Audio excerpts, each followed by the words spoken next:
Hello, my name is Tania Stump, and today I will be talking to you about the most relevant subjects that I learned throughout the course of History of Industrial Design taught by Paola Gámez. We learned how different movements, designers, materials, and technologies in different parts of the world shaped the industrial design as how we know it today.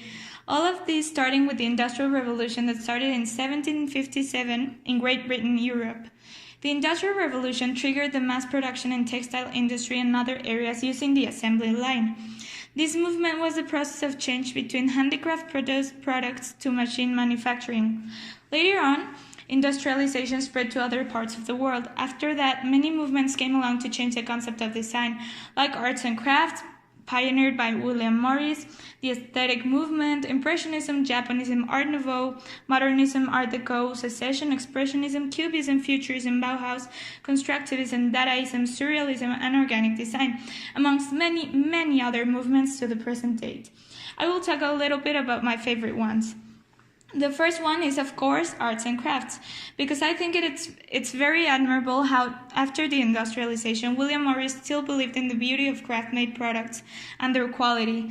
I also particularly love Bauhaus movement, because I find it incredible how in such short time and in such difficult conditions, these designers were able to create designs totally different to what was known back then. I find them really simple but beautiful.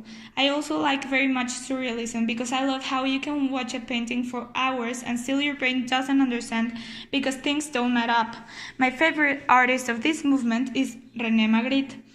Organic design is also one of my preferred movements because I find it beautiful how the harmony they create between function and form. I love how Alvarado achieved this. And I like very much his work because I find his design pieces very calming to look at. I love how curves are soft and smooth.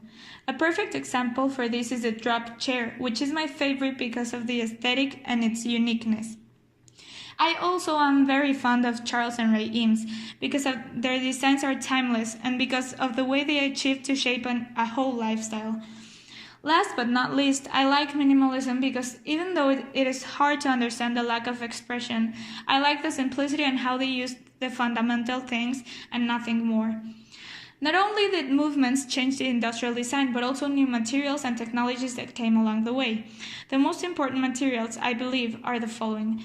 Michael Thonet, which uses the material of beech wood and pioneered the new process or technology of bending it, to reduce the number of parts involved. It was very revolutionary because it increased the assembly efficiency. Another important material were steel tubes because of how Marcel Breuer used them to create the iconic Vasily chair without any limits. Instead, he used the materials at his disposal and used them in a creative way. An important material for design was molded plywood, used by the Eames to create chairs LCW and DCW. The technology that allowed this to happen was through heat and pressure in a pressing tool. This technique would open a lot of possibilities for wood in the design world. The Eames were not only revolutionary in molded plywood, they also used the fiberglass with molding reinforced polyester technology that allowed the chair to be very lightweight. The chairs were called the Eames chairs. I like them a lot because they come in a variety of colors and the style is so adaptable that they are able to go in any room. Another material I liked was molded plastic that used the new plastic molding injection technology because of the infinite possibilities of design it has, such as the Panton chair designed by Werner Panton in the 1960s. I like how, again, this chair and designer broke boundaries. I think it is more than clear that I learned a whole lot of interesting things throughout this semester. Thank you, Paula, for making it fun and making it stick for future knowledge. Goodbye.